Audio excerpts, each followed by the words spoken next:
Fuck. Shit. We have a great guest on the show today.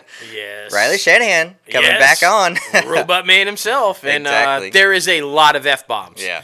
Just be pre-warned, there's a lot of F-bombs, but a lot of fun, man. Yeah. It's a great conversation, a lot of great stuff about Doom Patrol and getting a little deep into method acting and like what it's like on set and just a bunch of fun stuff. Yeah, man. and I mean, we talk about the importance of Season 2 of Doom Patrol as well, about how they kind of, in a roundabout way, because the show is absolutely wild, but in a roundabout way, attacked, like, mental health and attacked, like, dealing with stuff in people's past and how to come to grips with that. So I think, even though the show's fucking wild, but it's a great way to, like, shed light on important topics. It is. Yeah, So. but that is later on the show. Now, let's get a little crazy.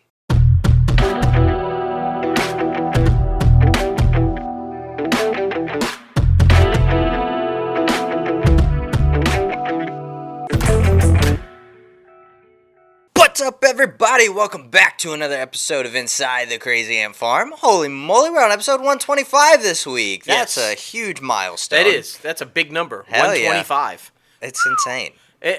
I mean, really, it just, like, I can't believe it's already been 25 weeks since the 100th episode. I know. That is insane, y'all. We're just like... Yeah, flying by, this man. year, man.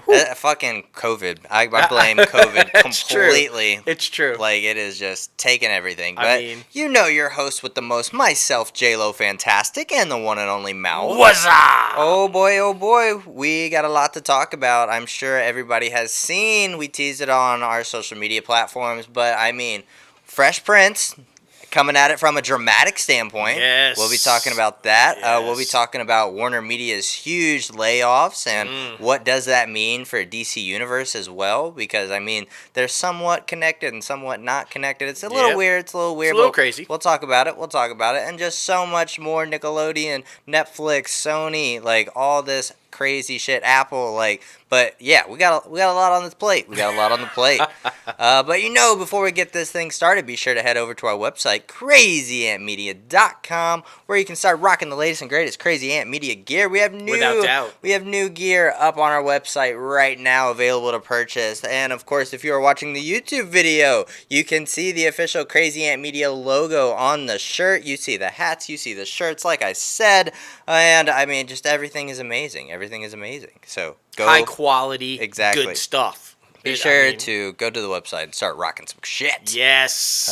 But we gotta tone it down a little bit. We got some sad news at the beginning. Yeah. Yep. Lost a pioneer in the entertainment industry, guys. Sumner Redstone. Why does that name sound familiar? Sherry Redstone, the current head of Viacom CBS. That's her father. Yeah. And was basically just responsible for everything that you kind of see right now with all these merged conglomerates, these giant studios that have all, come together. He's basically the guy that started all that. He took his dad's exhibition company, movie theater chain, and turned it into this huge empire. National Amusements Holding, which now is the holding company that, owns the majority of the stock for Viacom CBS, right? Well, back in the 60s, he was one of the first guys to take that chain and kind of make a concerted push towards, building this empire. And he was really the guy responsible for Cineplexes. Like, hey, why do we have just one movie screen? Why can't we have 10 in the same building? And he was really the guy that kind of moved forward and pushed and made Cineplexes and giant movie theaters happen. He did that. Then he ended up buying a whole bunch of stock in 20th Century Fox and MGM and Columbia Pictures. That wasn't good enough, though. So he sold all that back for a profit and said, I want my own stuff. Yeah. Right? So he went out after it. He bought up Viacom first, which, of course, when you buy Viacom, he got MTV, VH1, Nickelodeon, Comedy Central, BET, just all kinds of stuff that Viacom owned, right? Okay, all right, that was kind of good. He was settling a little bit, but no. So then 8 years later, he aggressively went after Paramount Pictures. Because you need a film studio also, TV isn't enough. So he did that, and then he accumulated CBS. Hence the first major merger conglomerate, right? He's got Viacom, he's got Paramount, he's got CBS, all under one roof. He coins the phrase everybody's like keen of now, right? Content is king. which is what we're going to be talking about all through the industry news Hell with yeah. the streamers, right? Content. So that all goes down. Then he seems like, he's like, Viacom stock's not as much as I hope it would be. Boing! Spins off CBS into the disaster that it became under Les Moonves. Yeah. I mean, it was a huge success for Les Moonves early, but then we all know how that ended. Yeah. He gets into some trouble. Some women come out, kind of a thing. And the daughter kind of defends him, but takes over everything, brings CBS back in, and you guys know the rest. It's Viacom CBS now. Sumner kind of stayed in emeritus role until he passed. It was 97. But anyway, yeah, just significant because, like we said, with all the things with the Cineplexes and then the major mergers of conglomerates and everything, none of that really happens without this guy forging the way. Yeah. So, just amazing, man. Yeah, and I mean, part of it goes back to, with a whole lot of different things that people have come out with people about. You kind of just want to acknowledge the work, and especially if they're like a pioneer like himself and paved the way with some amazing things, taking all these different companies, merging them together, and then building them up, basically. So, Right. I mean, in the business world, he did some amazing shit. Right. So. And the future, the Hollywood that we know now, modern day Hollywood, is because of this guy. Exactly. So, it's hard to knock his accomplishments when you think about some of the stuff that came out towards the end of his life. Yeah. You just can't, but you cannot take away what he meant to the industry. Yeah. So, wishes out to his family and everything. We should say that the stock saw a huge Skyrocketed. leap because they're really interested now what Sherry's going to do. She inherited all of his stock Yeah. from Amusement Holdings, so now she's got a really large block of Viacom CBS. Yeah, she's loaded. So we'll see how that all plays out, man. Hell yeah, definitely. Well, I mean, we got to start off with Disney. Disney's Yes. the fucking Mega Mouse House. We already know we love them.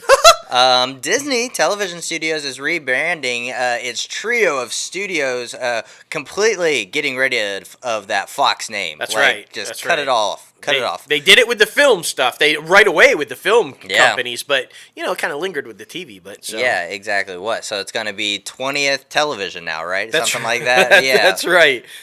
20th Television. ABC Studios is going to become ABC Signature, which they've used before, but now it's just like definitive. And then this is what's really cool. Fox 21 Television Studios has been renamed Touchtone Television. You guys remember Touchtone? That might sound familiar because back in the 80s under Eisner's run, they had Touchstone Pictures. Yeah. It was kind of that name that they spun off of the Disney brand so that they could make like R-rated movies but not have it fall under Disney. So they're bringing Touchstone back and they're putting it onto the television side. So that's where that comes from. Right. And it should be branded immediately. Anything you start going, forward, you're going to see these new brands on. Old shows will still have the old little plaque on the end of it, but moving forward, this is what's it going to be. I mean, it makes sense. I mean, after the merger, Disney's obviously the bigger fucking company, and I mean, you get more word of mouth, I feel like, with Disney, so might as well put like their brand on their shit. Absolutely, I mean, and Rupert was adamant. It's actually written in the deal. Rupert wanted Fox removed from anything that Disney owned because he didn't want the confusion of. Because remember, he still holds some Fox stuff. Yeah, and he didn't change the name, so he's like, you can't have Fox. So yeah, I mean, it all makes sense. It all makes sense. Definitely. And Disney is super excited about the theaters opening in the next couple weeks. Apparently. Yeah, I mean, they're like, sell.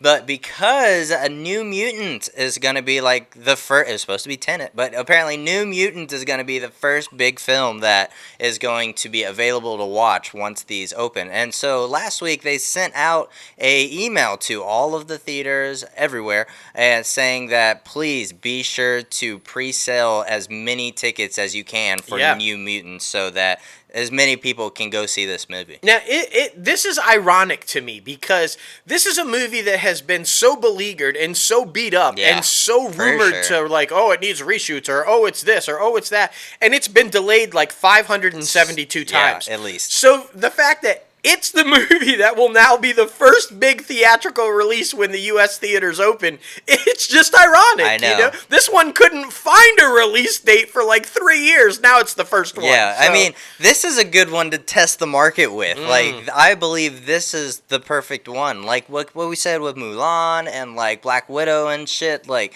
of course you're scared to put out those huge, mega tentpole movies. And, I mean, this one is a tentpole movie. It is. But it's also, I feel like, a good testing film because, like you said, not a lot of people really have faith in it anyway. So, I mean, put it out there and see if people will go see it. And right. I'm intrigued. I'm really interested to see how many people actually go to the movies to see this film. Me too, because it's in all essence the definitive end to the Fox X-Men movies. Yeah, that's this it. is like the last one. You know, so if for anybody who didn't know, the New Mutants are affiliated with the X-Men. Yeah. So duh. Like, come on now. So it's the definitive end of kind of that run. Yeah. And so will we see some of these characters pop up over into the MCU? Will that transition be like kind of it is or just, we don't know. So yeah, like you said, it's going to be a really good test run. Hell yeah, man. It really is. And I mean, Disney, while not greenlit this project yet, they are talking about a third Tron movie. And apparently, Jared Leto has signed on to the project. And, well, he's been signed on since 2017. But now he's kind of flipped gears a little bit and going on the producing side as well. Maybe to get a little bit more traction underneath it. But to be honest, in my opinion, I don't think we need it. Well, yeah, and the reason it stalled for a little bit is I guess the original director dropped off, but now they've got a new one. Garth Davis has kind of signed on, so that's kind of pushed it forward again. And I mean, I agree with you. I don't think we really need this. I mean, I'm a huge 80s guy, you guys know, so obviously I loved Tron, the original. I wasn't a fan of the sequel as much as the original, and so this one, I don't know.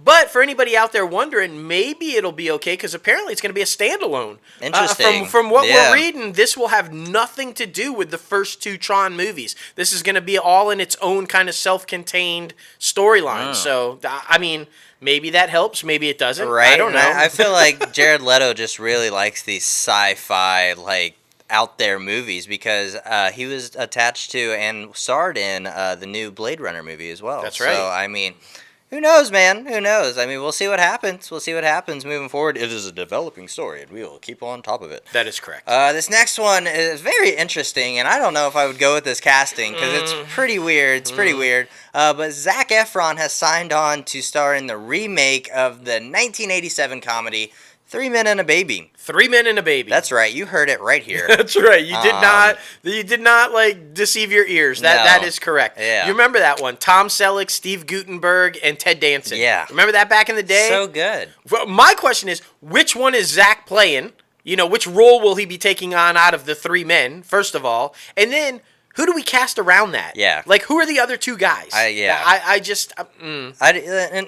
It's really weird. It's really weird because, like, I feel like all three of those actors back in the 80s were a different age, at least 10 years older than what Zac Efron is now. Mm-hmm. So, like, I'm very confused by this decision. One, to remake it in general. Two, to cast Zac Efron. I mean, I've been seeing a lot of people post pictures with his mustache, Zac Efron with the mustache. So That's maybe right. he plays like the Tom Selleck character. But still, why do you keep doing this, Disney? We love you. Right, We do. But right. why do you keep doing this? Like, they're classics. You don't have to do it. Exactly. I mean, again, I love the 80s. I was a fan of 3 Men and a Baby. Like, the most interesting thing, remember, that everybody remembers about 3 Men and a the Baby fucking is ghost. the ghost in the window, Like- right? The kid in the window. Is that going to be back? We don't know.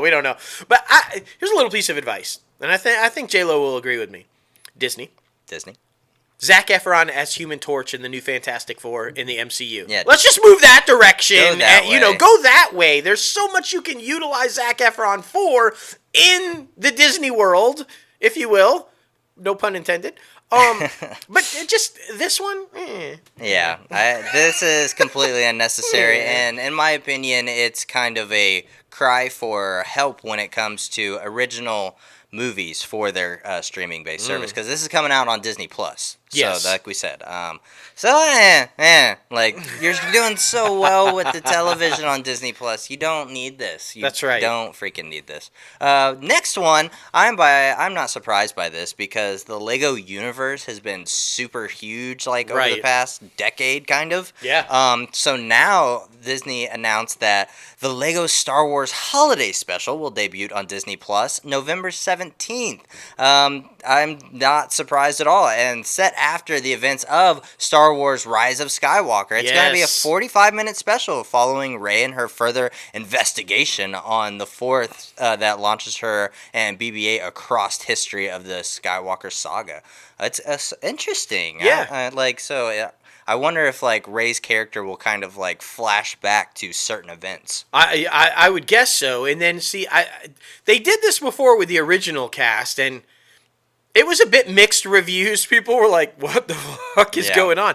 In that one back then, they also, that was the first time that we saw Chewie's homeworld, Yeah. and like family and you know and stuff like that. Apparently, they're gonna do that in this one too. They are gonna come across Kashyyyk, which is Chewie's home planet. Yeah. So I don't know if he's bringing them back there. So we're gonna see a little bit of kind of like a throwback to the first Star Wars holiday special. But yeah, I'm not sure. I mean, I love the whole Legos thing. I love all the Legos movies. I think it's really cool and fantastic and different.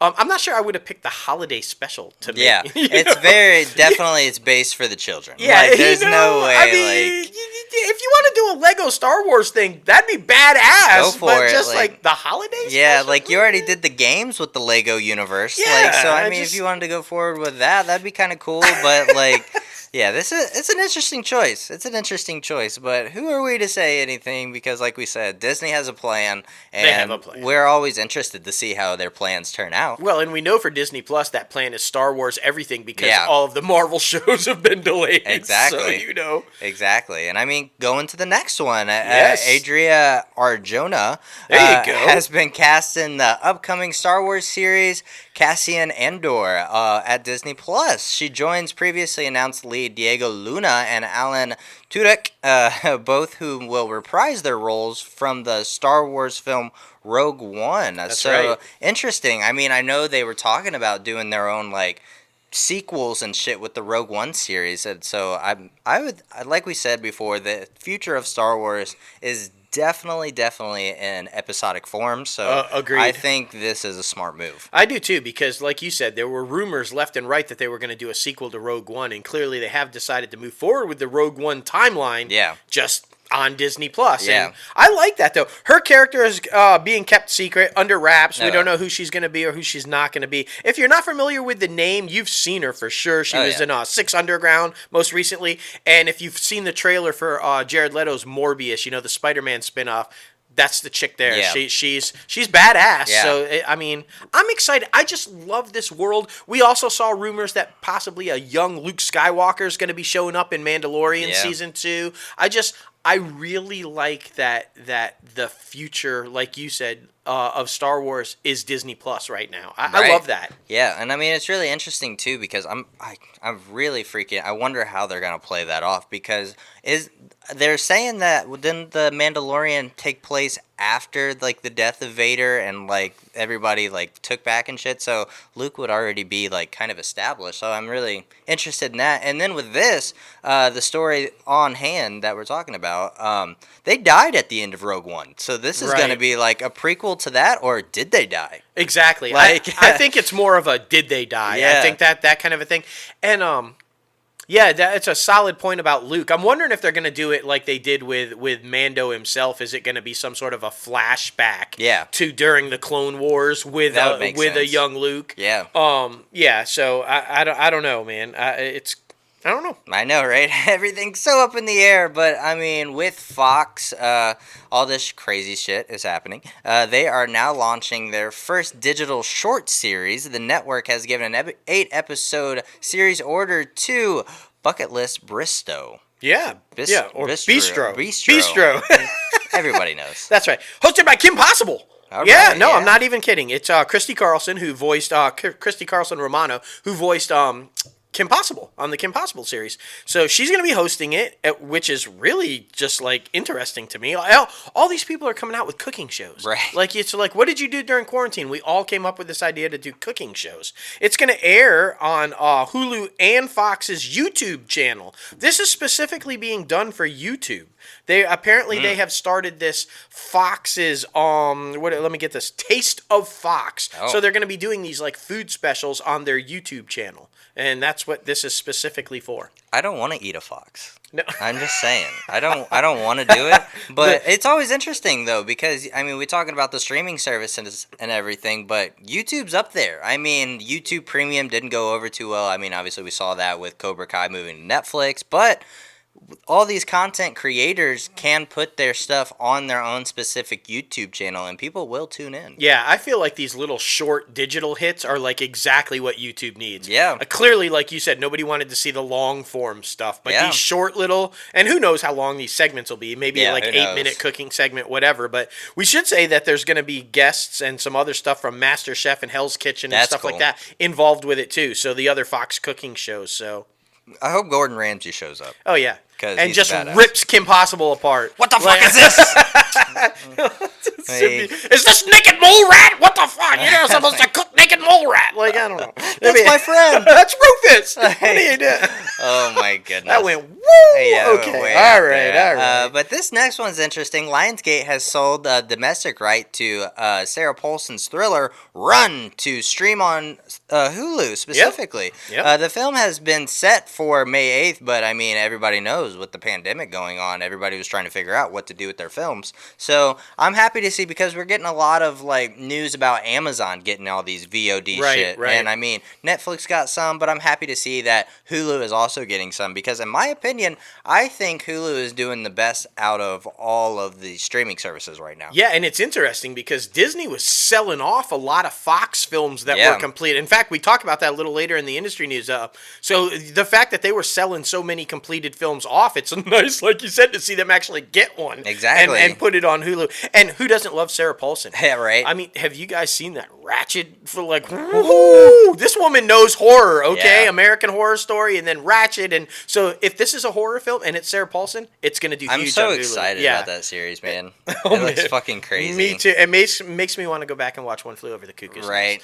I mean, Danny DeVito, Michael Douglas. Did you know Michael Douglas like produced that shit? Oh, Yeah. no. Had no idea. Yeah. Won an Oscar for it. Oh, damn. Yeah. All right. All right. A little knowledge. Yeah, Boom. All right. bam. That's what we're here for. That's what we're here for. Going over to the the bunny, not the mouse house. Yep, the bunny. Warner Media CEO Jason Kilar, has consolidated oversight of all films, TV, and streaming under one banner. Yes, under Anna Sarnoff's control at Warner Brothers. Yeah. Like, remember how she was brought in to take Warner Brothers pictures? Yeah, but well, now she's boom. like, it's all the content will be under Warner Brothers, period. That's If insane. it's film, if it's television, if it's digital, it's all under Warner Brothers, and it's all under Anna Sarnoff.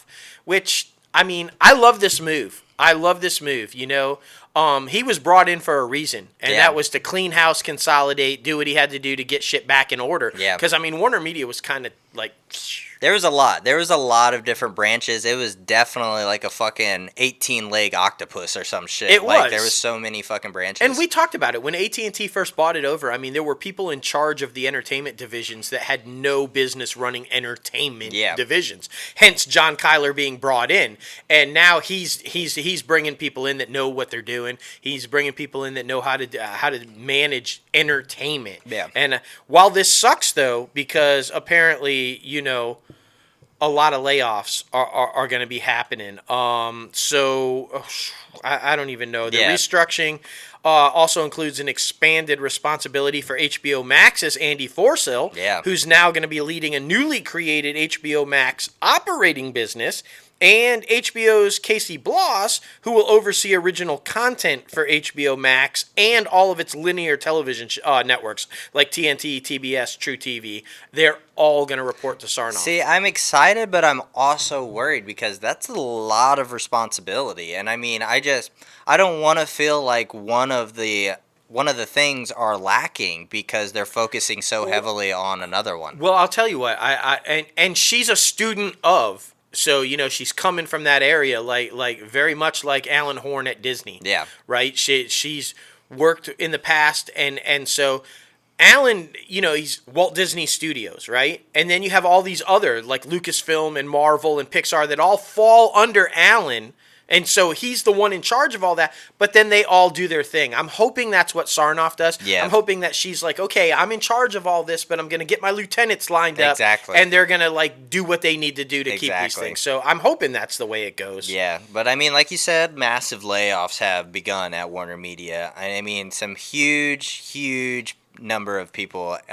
Just this past week, 650 people and at Warner Brothers. Yep. And then HBO is expecting to cut at least 150 to 175 people. Yeah, and the bleeding didn't stop there. Like Logan said at the top of the show, what's it all mean for DC? Because as you guys know, Warner Media owns DC Comics. Exactly. Well, they also took a major blow from the layoffs. Editor-in-chief Bob Harris and several other editors out of there. Gone. See you later. Jim Lee was removed from his publishing role. He's no longer going to be coined publisher of DC Comics, but he is going to remain on as the DC's creative officer. And I don't know what that means. DC Universe also saw some layoffs. And we talk about this every week, it seems like. Will DC Universe survive even after all this? Or is it just going to be they're going to take all their content and put it on HBO Max? Yeah. Which is what we think is going to happen. But so Jim Lee, I like Jim Lee. He's been around a long time, both in Marvel and DC, and he's been at DC for a while now. So if he's chief creative officer and he's like going to be the guy that kind of oversees all of the film and television DC properties, that would be cool. Yeah. What it means for the comics, I don't know. We heard that they were talking about bringing in an EA Sports guy to run DC. Which would be really weird. Like, what? Yeah. Why would you, unless he's a comic geek, yeah, why? Unless he has the knowledge that is necessary to help move these forward. But yeah, I think taking away one of Lee's titles was probably just something to save on money. Yeah, that screams that to me. So I mean, it's very interesting to see how all of these things are playing out. Like, we have faith in Warner Media, but we've said countless times they need to get their shit together, and I think they're trying to get their shit together. They are, and then the timing is just weird for DC. We know they're making a consolidated move for the streamers, but the timing to lay off people at DC right before their huge DC fandom. Yeah, right. That's coming up right around the corner on the 22nd, right? It's like they skipped Comic-Con. They did all these things because they were coming out with this huge thing, and that's the time you pick to like lay off some people at DC? I don't know, but Super interesting, man. Super interesting. And I mean, DC fandom is going to be really interesting because, I mean, it's supposed to be like a huge fucking thing that's supposed to take place on August 22nd. Yep. And I mean, it's going to take place on DC's Twitter, YouTube, basically everywhere, right? Yeah, it's like this online thing, and you sign up for it, and it's like Watchverse, and all of the different halls and different exhibitions, and there's going to be 4 or 5 different places online that if you go to the main site, the DC Universe Fandom, then you can link to all these different places or whatever. So it's going to be really interesting. It's 24 hours a deal. That's crazy. It'll be available for 24 hours after it's all over. So if you miss it, if you had to work that day or whatever, you can still have a chance to watch it for 24 hours. But they released the guest list, and it was damn near everybody who's ever been involved in a DC project, TV and film, are going to be there, and everybody that's about to be in a DC project is going to be there.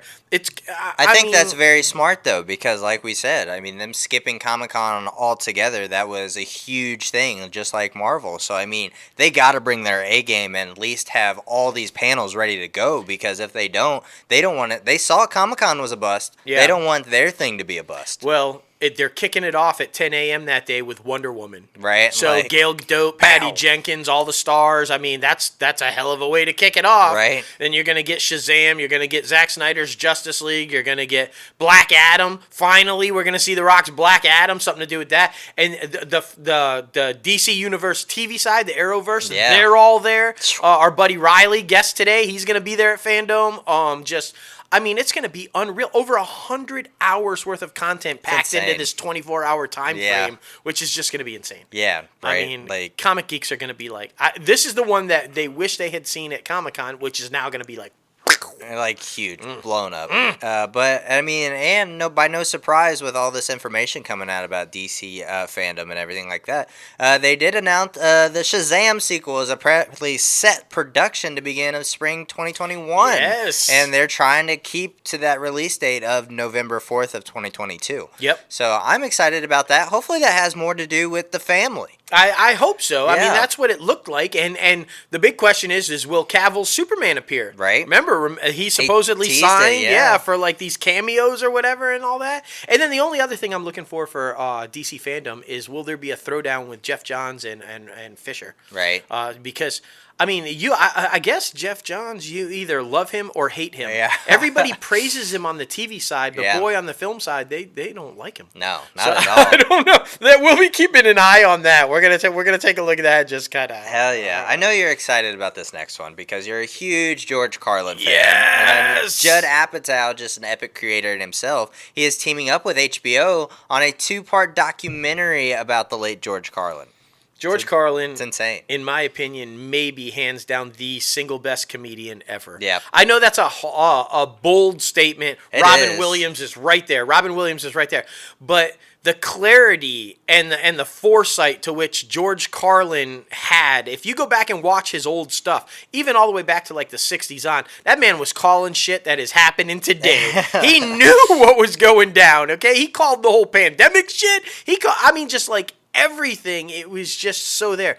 And it's the immortal rat shit, bat shit, dirty old twat, 69 assholes tied in a knot, hooray, lizard shit, fuck.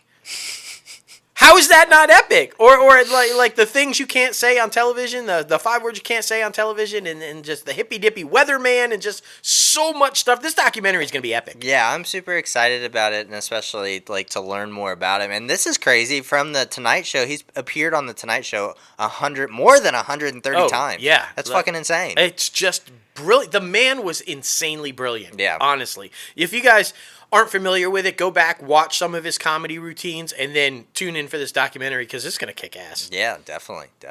Oh, The Only O That Matters, guys. That's right. Has been cast in an HBO's adaptation of Ta-Nehisi Coates' Between the World and Me. Has cast Angela Bassett, Oprah Winfrey, Black Lives Matter founder Alicia Garcia, and Joe Morton, and so many others to star in this thing. Oh my gosh, Felicia Rashad? Yeah. I mean, Courtney B. Vance? Fire. I know, this is star pack. And Beth.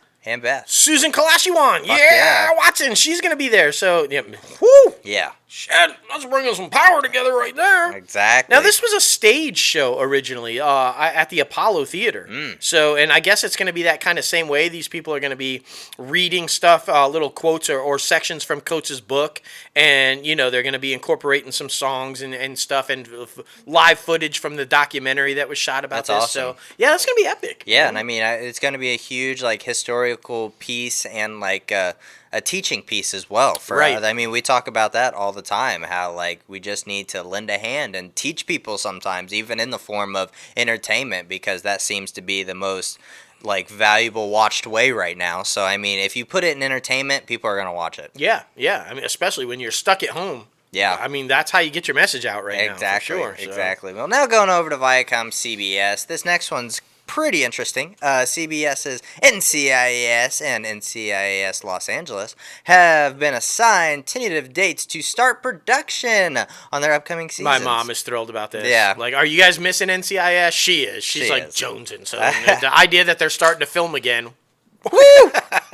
Yeah, I mean, everybody's excited about it. Of course, they're going to be under, like, strict COVID-19 protocols and all that shit. So, I mean, I know a lot of people are excited. So what, September 9th for NCIS and September 3rd for NCIS? That's what they say. That's what they say. And then also Bull and Magnum PI, I guess. Bull shot in New York and Magnum in Hawaii. They're supposed to be starting to shoot again, too, but they haven't announced dates for those yet. But apparently also sometime in September. So, I don't know. Bull, you could just keep off. Be fine if that was not coming back. Yeah, you You know. CBS is also doing some very questionable things. CBS Viacom, I should say. Viacom CBS, whatever the fuck they're called. SpongeBob SquarePants spinoff centered around SpongeBob's best friend Patrick Star is in the works at What? Nickelodeon. What is Yeah. Patrick Star gonna do without SpongeBob? This makes no sense to me. Bill, whatever, yeah. Whoever voices Patrick Star is gonna be back to voice the character for this series, and it'll be a deep dive on Patrick and his family as Friendly Starfish host a talk show. Yeah, that's Oh, interesting, right? interest- yeah. Patrick hosting a talk show. Yeah. I don't even know. I don't even. Bill Faberbach, by the way. Faberbach. Yes. You guys might remember guy. him. Of course, he's, the voice was undeniably unmistakable when you first heard Patrick. It's Dauber from Coach. Remember the beloved, big, tall, blonde guy that was kind of a little slow on Coach, the assistant coach? That's him. Yeah. Yeah. So, but yeah, this is interesting. Like, I mean, is SpongeBob going to make an appearance as like a Right. guest on the TV show or like? I don't know, man. Can like a SpongeBob series without SpongeBob float? I know. That's what I'm saying. I That's mean, what just- I'm saying. I don't Like know.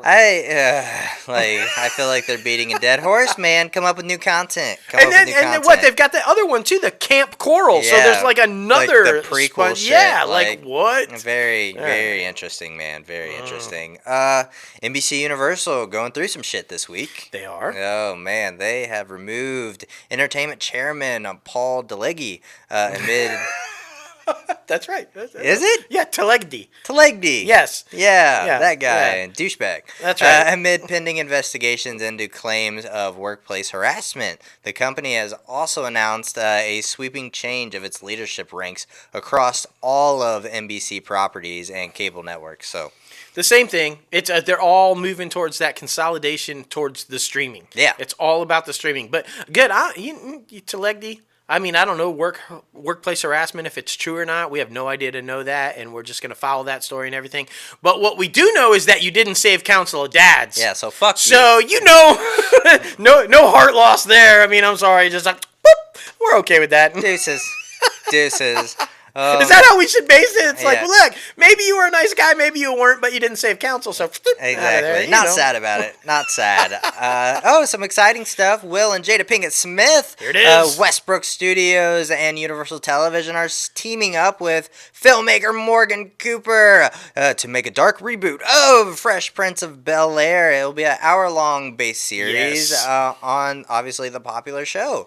And I'm really interested because going back and after this thing was announced and watching the trailer, like, so much deep shit that, like, just didn't get touched on for the Fresh Prince of Bel-Air because, like you said, it was supposed to be a comedy. Of course, there was deep parts in it, but it could have so easily been a drama, and now it's gonna be. Yeah, and I mean, I hadn't seen or heard the trailer before, so when I read that story, I watched that trailer, and I was just blown away. Yeah, man. I mean, that trailer is intense, and it makes sense, because the theme song, he's getting roughed up every day on the playground, and and everything. But if you watch this trailer, he's like, what would happen if you were on the wrong side of the tracks, right? You're from Philly, and you're getting beat up at the playground every day.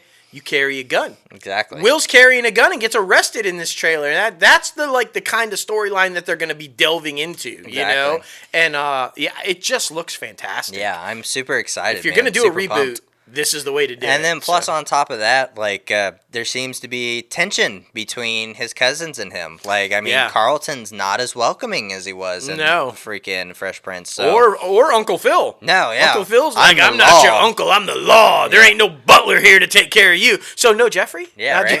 We need just, Jeffrey. we need Like, Jeffrey. like, what I the know, hell? I mean, Oh. but yeah, I'm excited. We're hoping to kind of get the creator of the viral video that launched all this. Yeah. So stay tuned for that. We're hoping to try to get him on the show.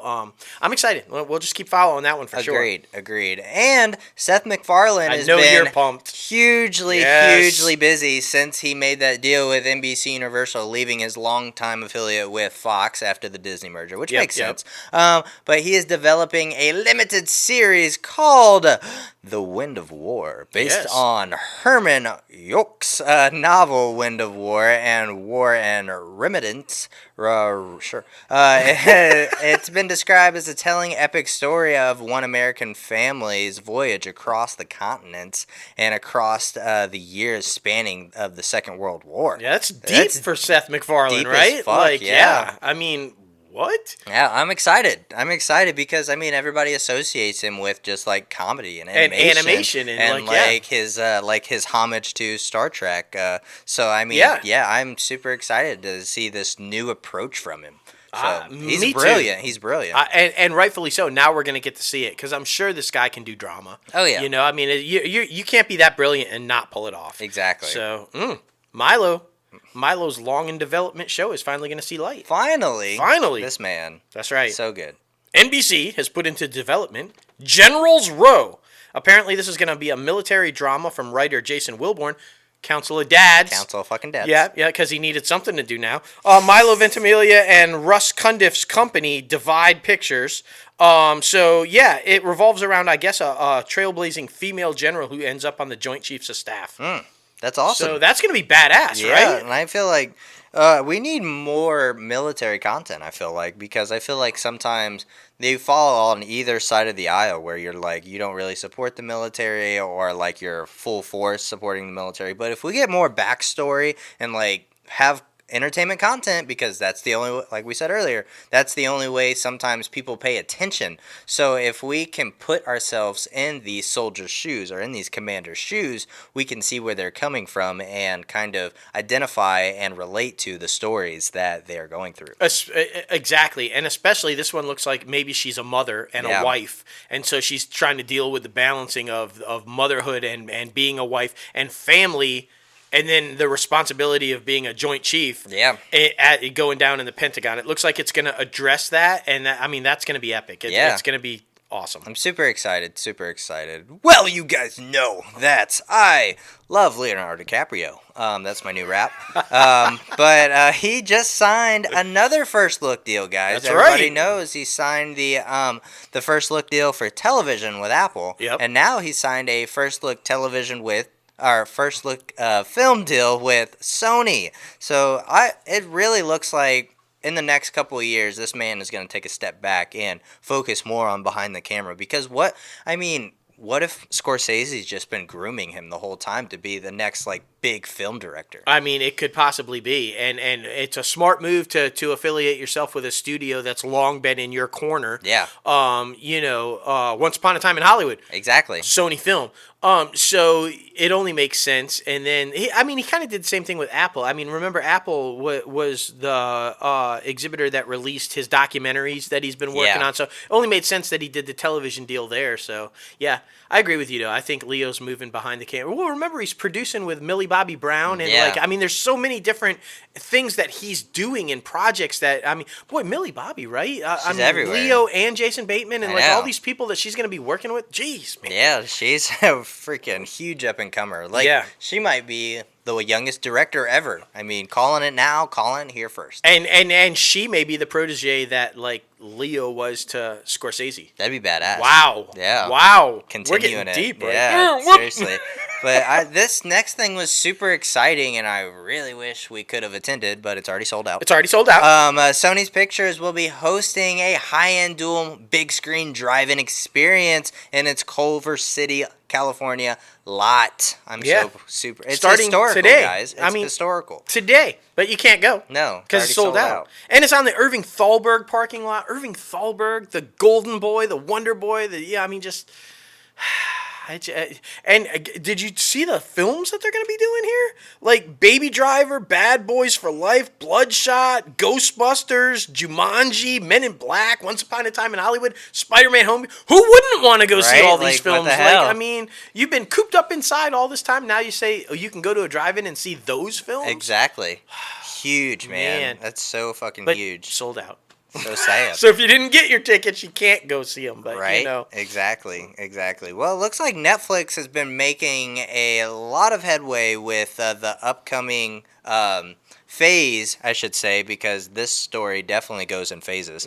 Crown phase. British actor Jonathan Pryce has been cast to play the Queen's husband, Prince Philip, in the 5th and 6th season of The Crown. And I mean, we all know that he just came off of The Two Popes Netflix film. So. Yep.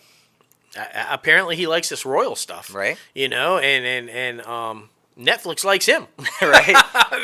But I like this. He's a solid actor. I think he'll bring some genuine oomph to the role of I Philip. agree. And there was a little bit back and forth, like much in the first two seasons with the young Philip, who was kind of antsy and back and forth with Elizabeth. Yeah. Towards the end there in the 80s, when Elizabeth started maybe doing some stuff that wasn't so likable by the people, concerning Diana and stuff, Philip got a little ugly. Yeah. So this only makes sense that you would kind of bring that gravitas to the role again, right? Exactly. And I mean, speaking of Diana, this is really interesting, and I don't understand how this is even happening.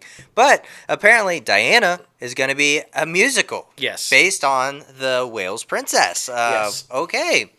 All right. It's going to premiere on Netflix ahead of its opening on Broadway. So you can see it there first. And yeah, I guess I don't. This is weird. It is weird. I'm confused by this. It was supposed to be debuting on Broadway in March, but that didn't happen. And apparently now, if you guys didn't know, Broadway here in the U.S. is not opening the rest of this year. It'll be 2021 before. So they wanted people to see this. So, Netflix worked out this kind of and they're going to see it on Netflix. This is actually the first time ever that a Broadway show, it's not the first time that a Broadway show has been debuted on like a different platform, Hamilton for existence, but this is the first time in history that a Broadway show will debut before the people on a platform before it debuts live on Broadway. Right. So this is crazy. Yeah, it's pretty interesting. Like I think this is obviously a direct response to Hamilton Disney Plus. But, I mean, it's an interesting way to do it because, like you said, like there was a huge amount of time, like 4 years before it hit Disney Plus, that people could go see it.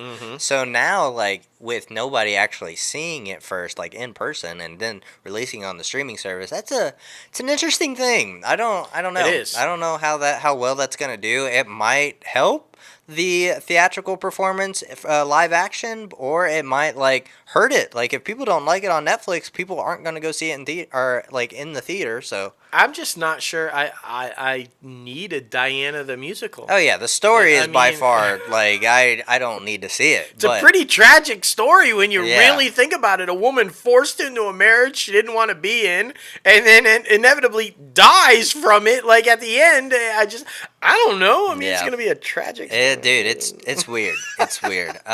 This next one kind of sucks because I was looking forward to it and I was going back and watching the original series. Avatar: The Last Airbender creators Michael Dente and that's a lot. happening. DiMartino. Yeah, and Brian there are no longer involved with the planned live-action adaptation series at Netflix.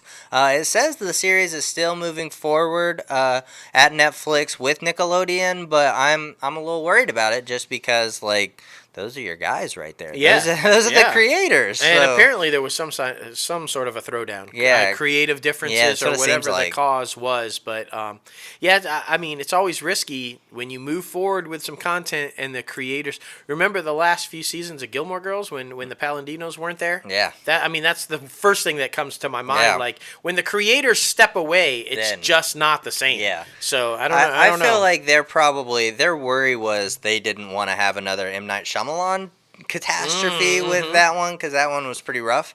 But it was still like this. I feel like this series found new light. I mean, it's been like 10 years since this thing debuted on Nickelodeon originally, but now like it being on CBS All Access and Netflix, people can go back and watch it again, and people are really loving it. So it and people are excited about this live action version of it. So it sucks, but I hope they do it right. I hope so too. Yeah, it's interesting, man. It's interesting. And here we go. This is what we were talking about earlier with Disney. Netflix has bought a trilogy of Fear Street movies based on the R.L. Stine horror series. Yeah. From Disney. They bought them from Disney. These apparently were completed films under the Fox label.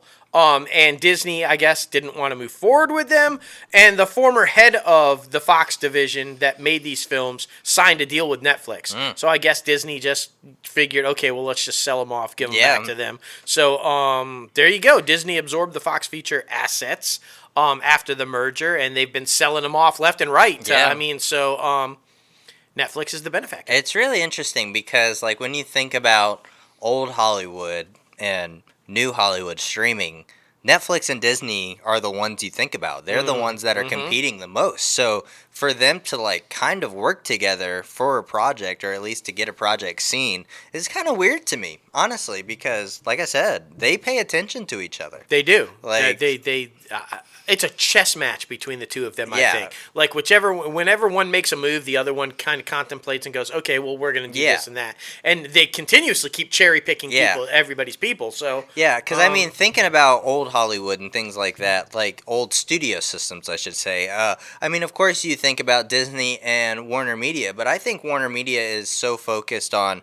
just trying to figure their shit out right now that they're not even trying to compete, which is good. We've told them not to, so they're obviously listening.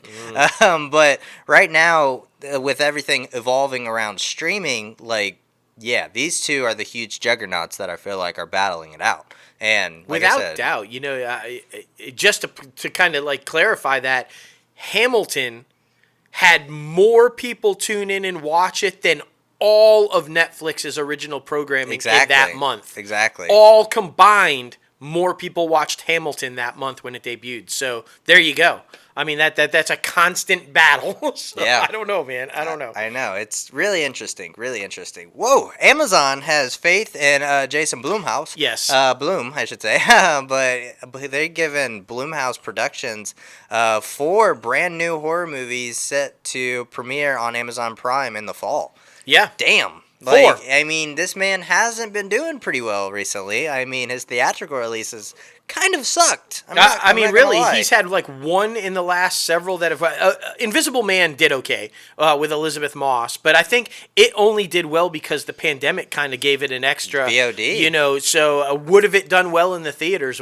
I don't know. Right, but maybe this is why. Maybe he realized that streaming is where he should target now. Maybe that's why he made this deal with Amazon. Well, remember, I mean, he's behind the next Halloween thing, and that got delayed. Yeah. So I mean, we're not going to see that, But it's like 4 in like you said coming up, and then 4 more in October. So like 8 total like horror films coming out from Blumhouse for Amazon.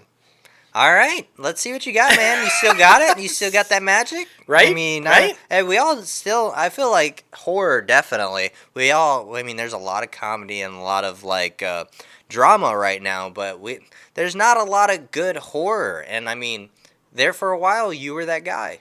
He was. Be that guy. Be that guy. So let's scare the shit out of us. Yeah, please. I want to shit myself. Like, that's all I'm asking for. That's all I'm asking for. Like, I just want to be in a theater and shit myself. Okay, all right. and then all the theaters closed again. Yeah. It's like, Yeah, no mask is helping that. No, it's, like, it's not. It's really not, especially when you take laxatives. Oh my gosh. All right, Apple. All right. Apple. See, this is what we were talking about. I mean, see, we're steady predicting this shit, guys. It's true. Apple apparently has set up a team deal with Viacom CBS, and it's going to be the first bundle tied to Apple TV Plus, which will offer a steep discount amount for customers to buy into CBS All Access and Showtime. Yeah, this is a sweet deal because if you guys already have Apple TV Plus, which we do, it's $4.99 a month, right? Yeah. And we already have CBS All Access, right, which is $9.99 a month. We don't have Showtime streaming. That's $10.99 a month. But basically, with this bundle deal, you're gonna get all 3 for the price of 2. It's basically like Showtime is free. Yeah. So basically. I mean, that if you're already paying for Apple TV and CBS All Access, why would you not sign up for this bundle and get the third one thrown in there for the same price? Exactly. Like, I mean, it's such a smart move, and apparently they're trying to work these type bundle deals with other streamers. So man, it's so smart. Apple's so smart. Even when like they don't, like we talked about it. I mean, Apple doesn't have a lot of original content right now, but they're making deals like this, and this is how you're gonna change the game and definitely cut the cord and the network. So this is how you do it. Without doubt. We were talking about having Roku maybe kind of do it, but the premise is just to be able to go to one spot where all your streamers are and be able to have access to all of your shows on all the streamers. Exactly. For like one monthly price. Yeah. And I feel like Apple's on its way. Yeah, man. Yeah, Apple has figured that out as well. So they must be listening also. Exactly. They're all freaking listening. Good job, Tim. Thanks. Good job, buddy. And I mean, they're making huge waves as well, bringing up Marty Scorsese earlier.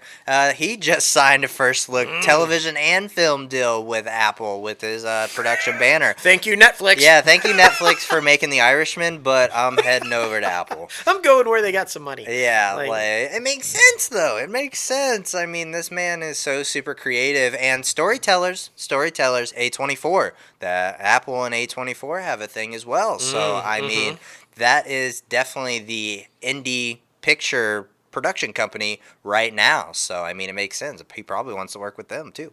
Right. And now the question is, with the laws changing and everything, will Apple come in and swoop up and buy like one of the major theater chains? Right. You know, because they're sitting on more money cash than the entire government has. Yeah, right. Like, I mean, like literally cash holdings. You know, the company's worth more than $1 trillion, and it's literally got hundreds of billions of dollars in cash on hand. They could swoop in, buy AMC, and say, Scorsese, you want to keep them in the theaters? Here you go. Yeah. Put them on all the AMC screens. We're Right. fine. It's okay. So, good. yeah, this is interesting. This is Yeah. going to be really cool to watch. I know, man. I know. They're doing good things. And I mean, look, me just talking a little crap about Apple with not having an original series. But apparently, they have ordered an animated series based on the classic children's book, Harriet the Spy. So look at that. They're definitely, especially with the Peanuts right now, like Charlie Brown and everything, they are definitely focusing a lot of their streaming content towards children. Yeah, and wow, this is quite the cast, man. Beanie Feldstein and Jane Lynch and Lacey Chabert, and damn. Okay, Right. if you're gonna make a move to the animation, this is a good way to do it. I mean, see you know. I see you. Oh, the series will be set in 1960s New York City. Oh, so it's going straight from the book, not even Right. like a remake or kind of No. just like a straight adaptation. Exactly, So, a modern awesome. telling. They're like, fuck it. Ooh, SAG. this next one, A guys. lot of people are upset. Oh my gosh, and I'm seeing all over our feeds people like holding little town hall meetings to try to address this, and kind of like petitions being signed to stop it, and just all this kind of stuff. If you guys aren't familiar, if you haven't heard the news, and if you're in the industry and you're an actor and you're a working actor, day-to-day jobs, you know, project to project, this one's tough for you guys. Yeah. In response to projected deficits in the tens of millions of dollars, SAG-AFTRA sent out a memo to its union members saying that it plans to change the health care plan, and it would see premiums for members increase, and the eligibility rules get real strict, meaning a lot of people aren't going to qualify, and a lot of people aren't going to be able to meet those higher premiums.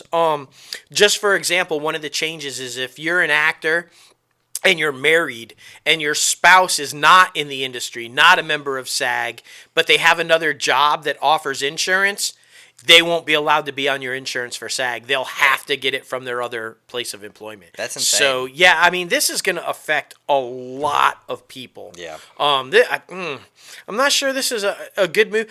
I mean, the whole contract that was just signed was a heated, contest from start to finish anyway. The whole last election for the presidency was kind of a heated, debated. There is a lot of turmoil going on within the union to begin with. Oh, yeah. So this type of a move during a pandemic? And the response in the memo was basically like they said, well, if you do get kicked off of it and you can't afford it, you should be able to qualify for Obamacare. That's the answer. That's like the reassuring pat on the back to your member who's paid their dues all of these years. It's, well, you should be able to qualify for Obamacare. Especially if they've, like you said, been a working actor for like 10, 15 years and have been steady doing this thing. And I mean, that's just crazy, man. They're not doing some good things right now. No. So let's lift it up. Let's end industry news on something really cool. Did you guys know that there is still a Blockbuster video? Just one. Just one. Just one. Not the one that was in Captain Marvel. No. Just one Blockbuster video. And apparently, Airbnb has teamed with them, and you can literally have a sleepover in this Blockbuster video. This is awesome. Apparently on August 17th at 1 p.m. they're going to open it up. You can request to book one-night stays from September 18th through the 20th, okay? And you're allowed to have 4 guests per household per night, and the owner says that you'll have the entire run of the place for $4. You can book the night for $4, which is less than what a blockbuster movie used to cost to rent, $3.99. Yeah. So how awesome is that? And That's she so said cool. even afterwards, even after all the bookings are done or whatever, people can still come in and have access because they have like a living room area in this blockbuster where you can watch old videos and stuff. That is so badass. Exactly. We're going. Yeah, let's do it. Like, man. Let's book a trip. Let's get out there, spend the night in the last blockbuster, watch some old VHSs. Exactly. But remember, guys, the kind and courtesy thing to do is be kind and rewind. Okay? Just be sure to do that. How many times did you go in to rent the next one and get a fee on there? You're like, what the fuck is this? You didn't rewind the last one. Damn it! Fuck! Like, and then they started making VCRs that automatically rewound it when it hit the end. So then if you had no excuse. Exactly. No Exactly. No fucking excuse. Be kind, rewind. Do that with this podcast. Be kind, rewind. Listen to it again. Exactly. It'll be fantastic. It'll be awesome. It'll be fantastic. But now it is time for our guest segment. We got the one and only Riley Shanahan coming on the podcast. Fuckity fuck. Oh my goodness, this guy is such a blast to have on every single time we do. He's just a gem, honestly. He deserves so much success, and I'm happy it's happening to him. Oh, me too, man. This guy, and has remained humble through it all. Always, We've known him for a long time, like 4 years, almost 5 years now. He was humble and gracious and kind when we met him, and he's humble and gracious, kind now. That's the kind of guy this guy is, and like he's fucking awesome. Exactly. Well, guys, here he is. Riley Shanahan, welcome back inside the Crazy Ant Farm, man. How are you? Hey, I'm great. Thanks for having me back. It's cool to return. That feels cool, you know? Like, how are you? Oh, dude, we're living the dream, buddy. Living the dream. Nice. Well, first of all, huge congrats, dude. Like Doom Patrol Season 2, man, just upped the game. We were thinking, like, after Season 1, how do you top that? Right. Like, but then, boom, Season 2. It's got to be the most out there, like, out-of-the-box creative stuff on television right now, dude. Yeah, I think so too. I appreciate you saying that. I think so too. The writers, Jeremy Carver and all those writers, Shoshana Shakti, Tom Farrell, like they all do such incredible work. You get these scripts and you're just like, you think that was my experience. You think you start to understand the rhythm of what they're going to do. Like, okay, then we're going to do something really wacky here, and then we're going to go and do that. It's just like, oh no. You just can't predict what they're going to do at all. Whatsoever. No, predicting this show is impossible. I mean, it's just like it's literally like you're tripping on acid the whole time you're watching it. It's like I just don't even know. It's crazy, man. Like one of the most hilarious things to me is the sex ghost. Like they're everywhere. And the fact that they stayed around after the episode, it's like crazy. Yeah. And they're just randomly fucking. Yeah.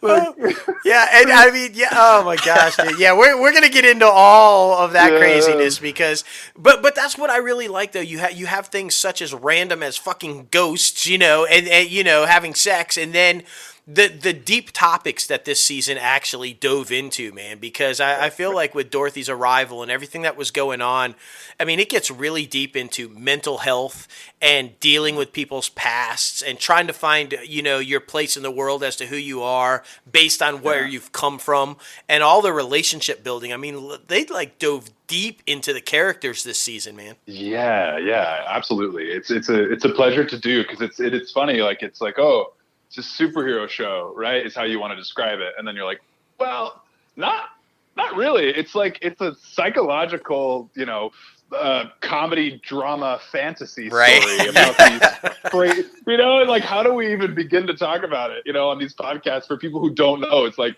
like in a sentence, you're like, it's like, how long do you have? Because I mean, to try to describe it, but like, we were really impressed with Cliff's storyline this season, though, because we kind of touched on it in season 1 about the relationship with the daughter and how it basically didn't exist, and he was on this mission to kind of even just find her, right? So this whole season becomes.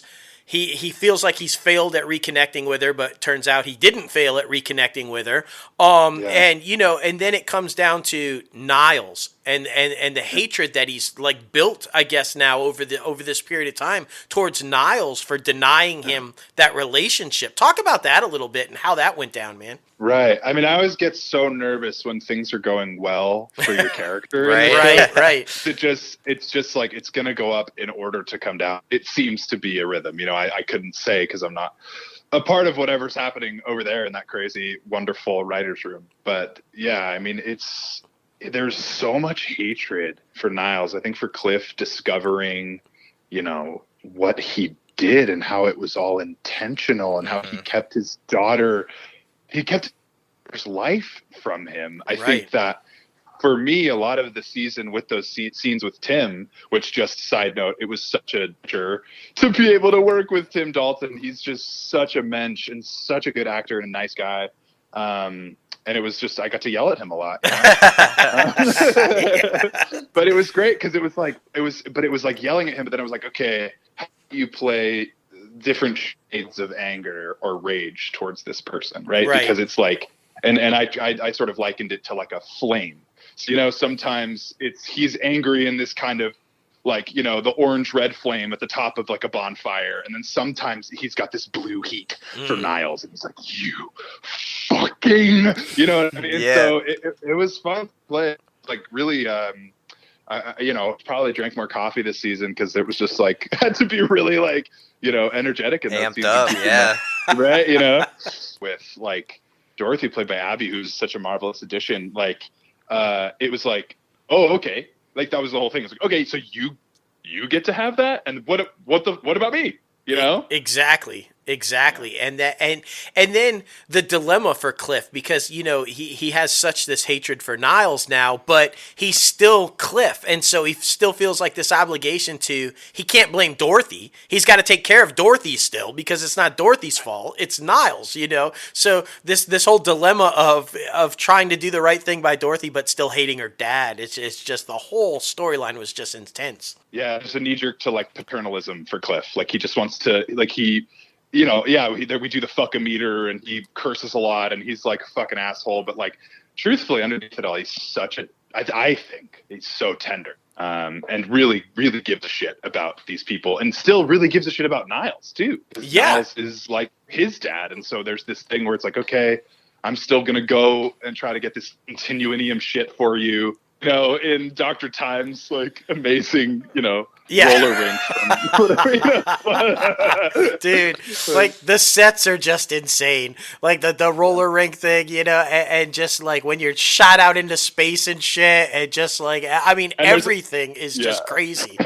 There's a second space shuttle in the garage. Of course there is. Of course. That was what I read. I was like, that's the most Doom Patrol you can get. Like, how are we going to follow Abby to space? Or how are we going to follow Dorothy to space? Oh, there's another, Yeah, of course there is. A third, not even a second, a third space shuttle you'll have. Definitely. That's right. And so, are you excited about the direction that it seems to be moving in with the daughter? And I loved the season finale where the dilemma is, look, I just promised I was going to show up, and how do I not show up, at the wedding? So I love that they've reconnected, though, and she's kind of accepted him now, into that, because I think that's a great storyline moving forward. Yeah, and I just love working with that actor, too. Bethany is such a delight. Like, she's lives in Atlanta and, like, has a family, and it's just like this marvelous person. Like, I don't know how we got her. I'm just like, yes, she's like so incredible. So every time like she's written in the script, I'm like, yes,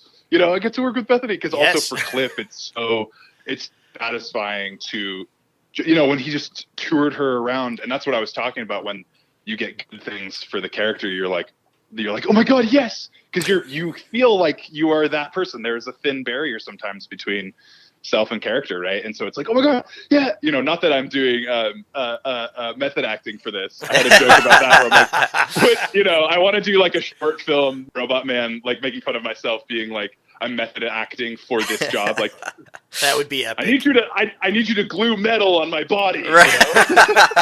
What the fuck is that? But like, yeah, seeing and getting to work with her and for the character as well, it's just always like such a excitement, but then of course he's showing her around Doom Manor, and I'm like, this can only go badly. Oh yeah. Because it's gonna add insult to injury, because then he doesn't not able to be there for her family or the kid when he like promised, Yep. He keep coming back to the Doom Patrol, who's really his like family in a lot of ways too, but it's just like, you know, in this really contemptful way at this point, I think. Yeah, exactly. I would have to assume next season we're going to see the baby. So Right. even seeing Cliff interact with the baby is going to be beyond hilarious. I Right. think. Right. Yes, absolutely. Yes. I just Grandpa what, you know, robot man. I mean, am I gonna have to hold a baby? What is that gonna be like? You know? Yeah. Well, you know, it's hilarious that you bring that up because I'm wondering if that's not deeply, you know, and maybe it's just the writer in us, but I'm looking at it and it's like, you know, one of his quests this season was to be able to touch, to be able to feel, you know, and I'm wondering if that's not an underlying storyline is he wants to be able to feel that baby, his grandchild, in his hands, you know? Exactly. Yeah, 100%. And I think there's a really great form and function thing in there with, again, I'll just shout out LJ Shannon, the costume designer for these suits, every time I do one of these podcasts, because I just think like she's just incredible and has designed this amazing suit. But what's so cool about the form and content relationship for me with it, not to sound too blatant or whatever, but like is I can't touch. So Right. Riley, yeah. I can't feel. So I get frustrated not being able to feel. So it's like, oh, and there's the character. You know what I mean? Like, oh, yeah. That's fantastic. So I think a lot of times, like something that you're struggling on as an actor, you know, I would just be like, well, is that the character though? Oh, so you as an actor, you're feeling insecure or feeling whatever. It's like, oh, what if I just always reflected back? Like, what if that's actually the character? And I pretend it is, you know? Yeah.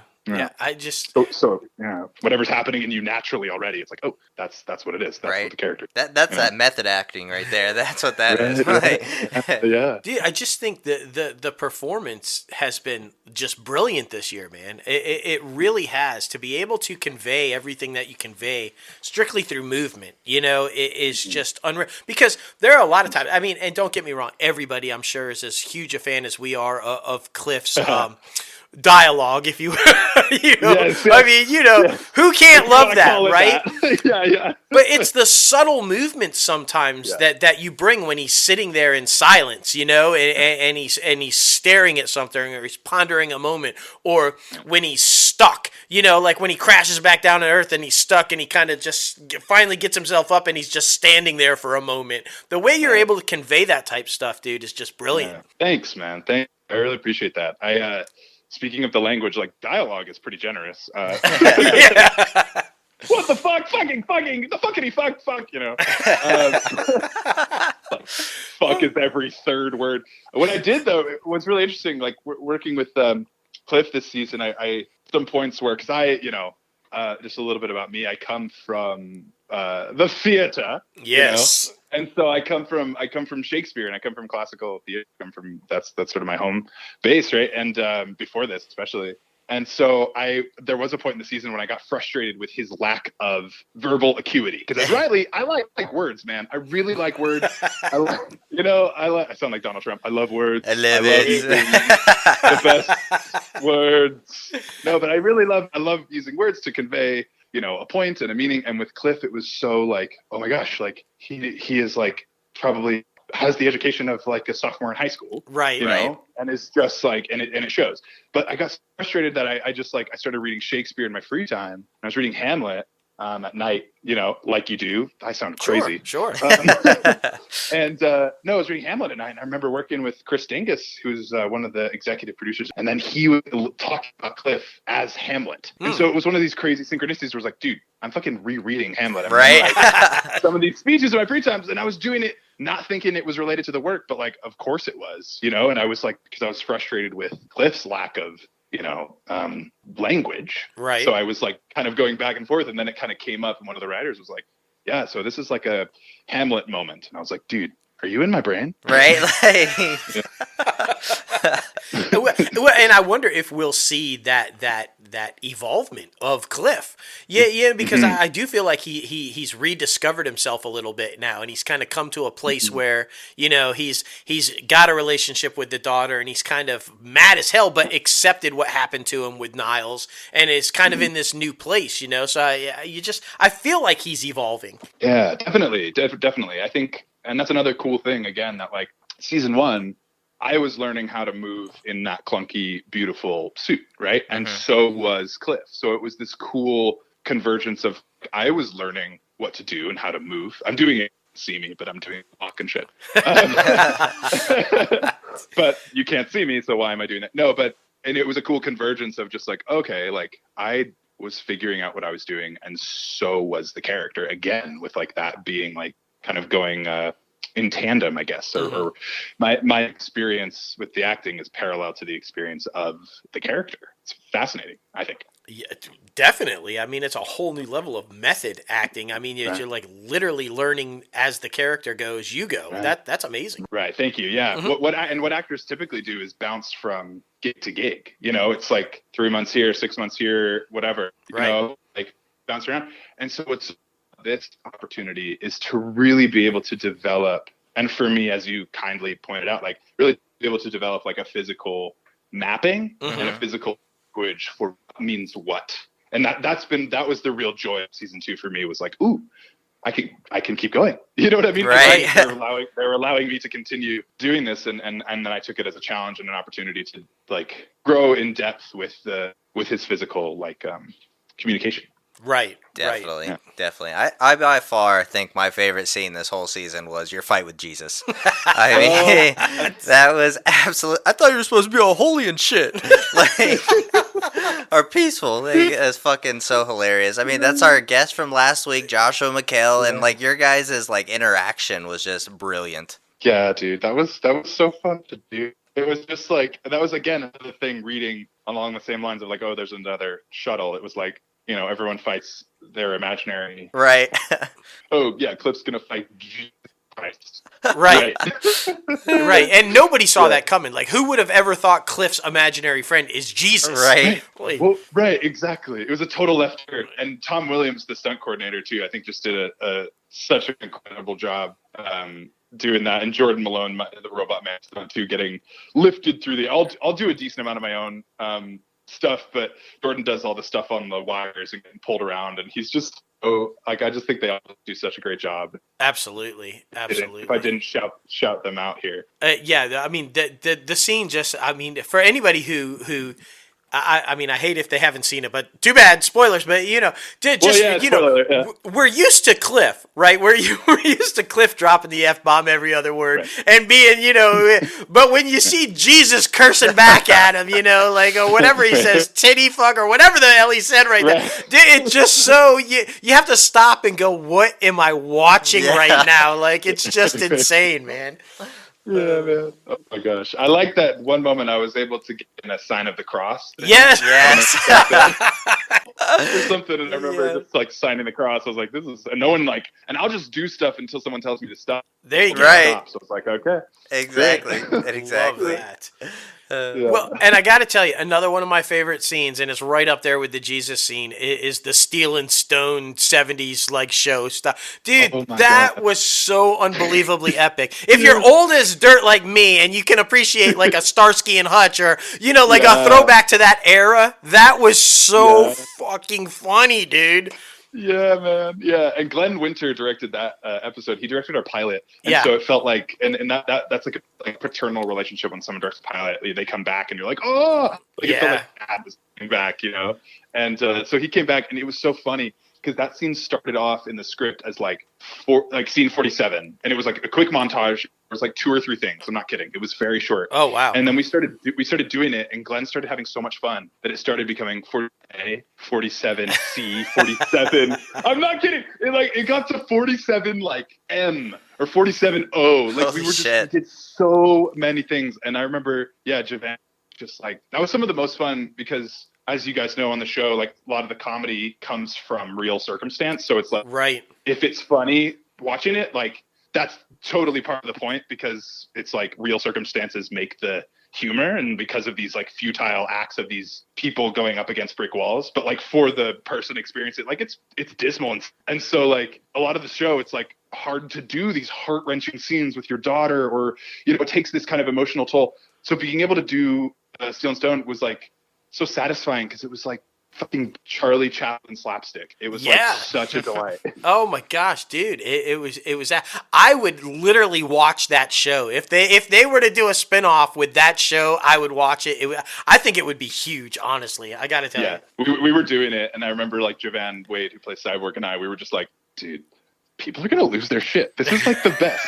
This is so fucking funny. Like, I remember there was a moment too where like we were about to roll on a take, and there was in an ashtray. Yeah. And to my dresser, Jen, I was like, Jen, put that cigarette in Robot Man's mouth. Like, and I think the proudest acting choice ever. Like, I think I'm not prouder of anything than that. Oh my gosh, man! Yeah, several of the people that we've talked to that have been involved with the show, they all kind of say that though, that the atmosphere on set is so fun, and because you guys do deal with some intense storylines and some stuff that's kind of deep, like Jane this season, man, just whoo, that's some deep dark stuff right there, dealing with Jane. But to have that brevity and that bit of lightheartedness on set, I would think is almost necessary, right? That's right. You need it. And it's funny, like we're all like friends too, so we read this stuff and we check in with one another and we're like, hey, let me know if you need anything. It really is like it's truly an ensemble show, I would say. Like there's not like a lead, there's like 6 leads, and it's like a relay race, and sometimes I've got the baton and sometimes Jane, Diane has the baton, and it's really it's cool that everyone's so cool. Like it's cool that we're all like friends. Yeah, it's good that you guys are like that because I have a feeling this thing's going to be around a while. So hey, that's pretty good. I mean, it was already popular enough on DC Universe, which was minimal at best that people had. Now it's on HBO Max. Everybody's got, so dude, I just think this is going to be around a significant amount of time, man. Hey, man, that's great. That would be marvelous. It's cool that it's on HBO Max now too, because it's like it's people are like really watching it now. Like it seems like it's getting like a fan base, which is really dope. Well, yeah, and what I thought was very interesting was, I mean, DC Universe came out with like Titans was supposed to be its big show, but no, Doom Patrol has kind of taken the limelight away from that, and HBO Max was like, no, we'll take Doom Patrol first over Titans, and I mean, of course, like most of the shows are going over there now, but yeah, I definitely think Doom Patrol is by far the best DC television show out right now. That's not on the Arrowverse, so yeah. Yeah, without doubt. And I mean, come on, Titans was epic, but they don't have sex ghosts. They don't have sex ghosts. Like, give me some ghosts having like fucking in the corner over Nightwing's pad. Maybe we'll see, but right.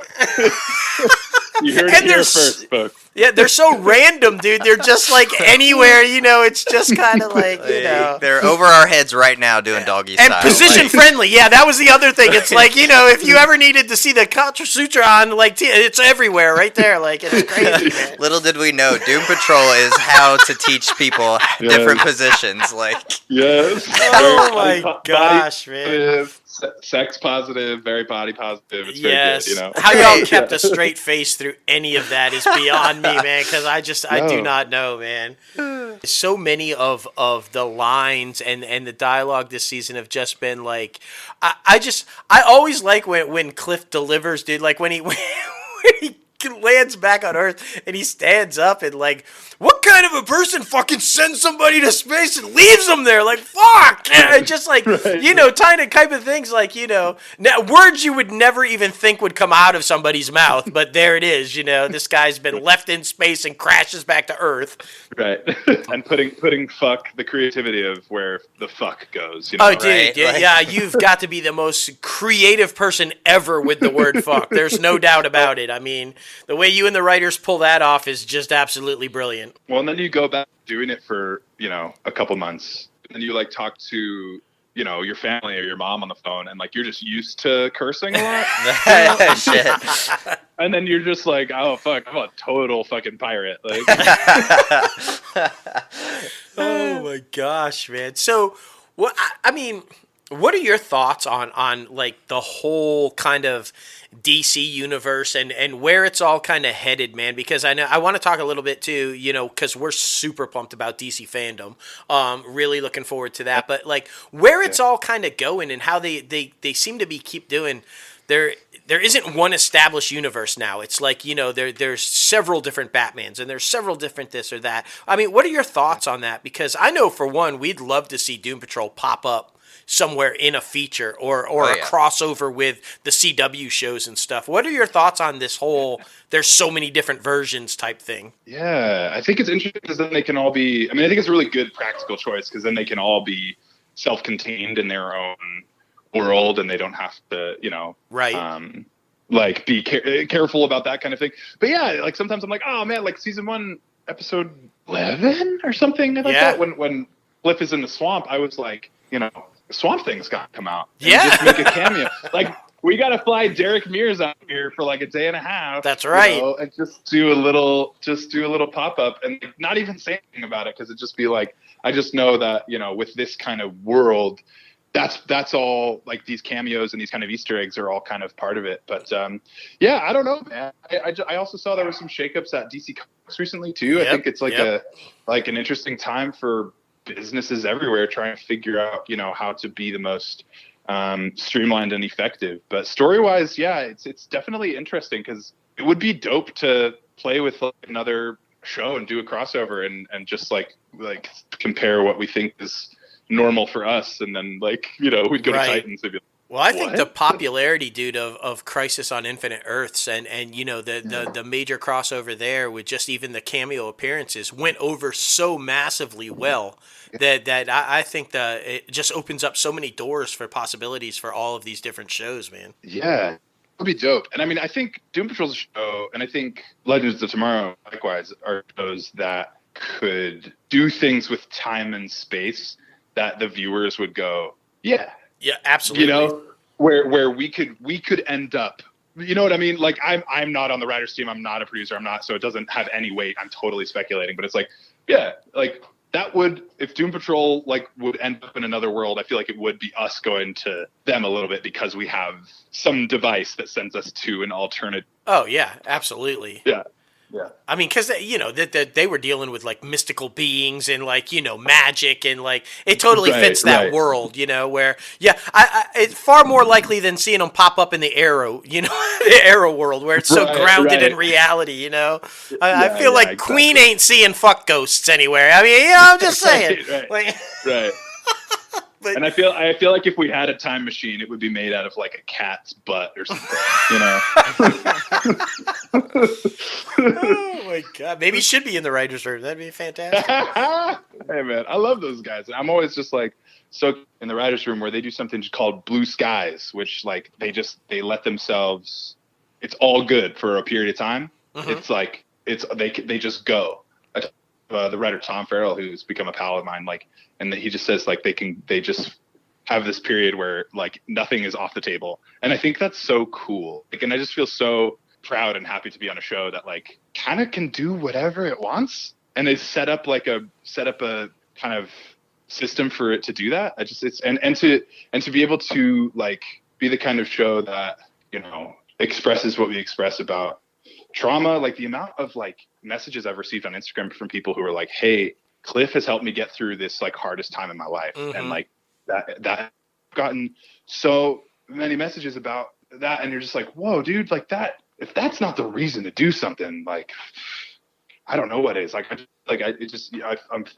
full to the brim of pride and joy. It feels like my baby or something, Well, and that's exactly it. I think that as far out there and crazy and just insane these characters are, they're yet still completely relatable. They're so grounded in real world issues and real world problems that you find yourself relating to a guy that's a robot. I mean, it's crazy to say, but it's true. And I know, a lot of people have reached out to Diane with the mental stability and the split personalities. And so for you guys to be able to convey that type stuff and like you said, what better way to have a platform to help people than some crazy wild show like this to do it with? Because so much of mental health, too, in my experience, it's just being seen is half the battle. Just being seen. And I feel like Doom Patrol is a show where we're like, hey, we fucking see you and we love you. And what a better thing. That feels like the core message. I there's so much on, of course, but that to me, the core message.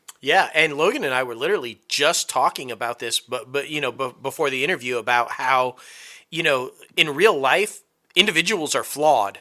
You're not perfect. There's no such thing, and I feel like Doom Patrol, these characters emphasize that in ways that no other show does. These are flawed characters with flawed personalities and flawed lives, and yet, like you said, they're a family and they're seen and people love them, and I think that goes a long way in the real world to help people. So Totally, yeah, 100%. dude, man, it's so awesome that you're seeing this kind of success and that you're just killing it, man. I mean, and in case you hadn't noticed, like anytime anybody references Doom Patrol, they bring you up, bro. I don't know if you go and listen to interviews or you talk to people or whatever, but we do, and we talk to a lot of people, and they all bring you up about how fantastic it is to work alongside you and across from you and what you bring to the role and to the show, dude. And we would find that hard to argue, man. Oh, thanks, man. That means a lot. I don't necessarily seek that out, but that made me feel good, so maybe I should seek it out. Well, dude, I just it's.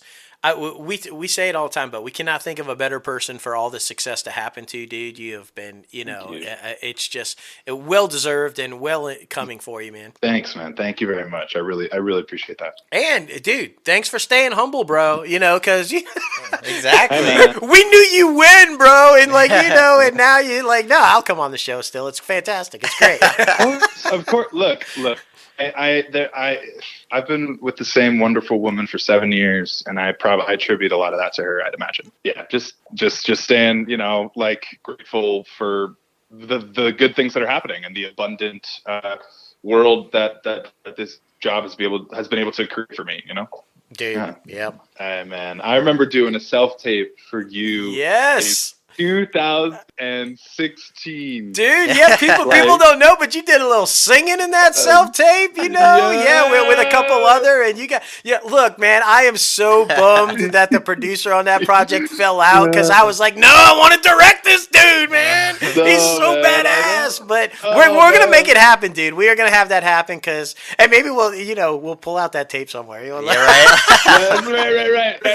Oh, man, I'm so glad you brought that up, dude, because it was so epic. You could just see the talent, and you were so ambitious. I'm like, nah, you think you can sing here? Let's just go with it. And you're just like, I got it. Open up, dude. It was so good, man. Hey, man, if you're not gonna go for it, you gotta go for it. Oh, dude, I remember because the other young guy in there was just, and this goes to what we were just talking about with what people say about you on set and how you facilitate and how you are. The other young guy was so nervous. It was like his real first kind of time doing it, and you just kind of opened up. It's like, I'm gonna sing, so you sing, and we'll just go with this, and it'll be okay. And this guy just kind of went with it, man. And I feel that kind of generosity, that you showed really helped him. And that tape is brilliant. We go back and watch it. We're like, that's Riley. That's fucking Robot Man right there. That's it.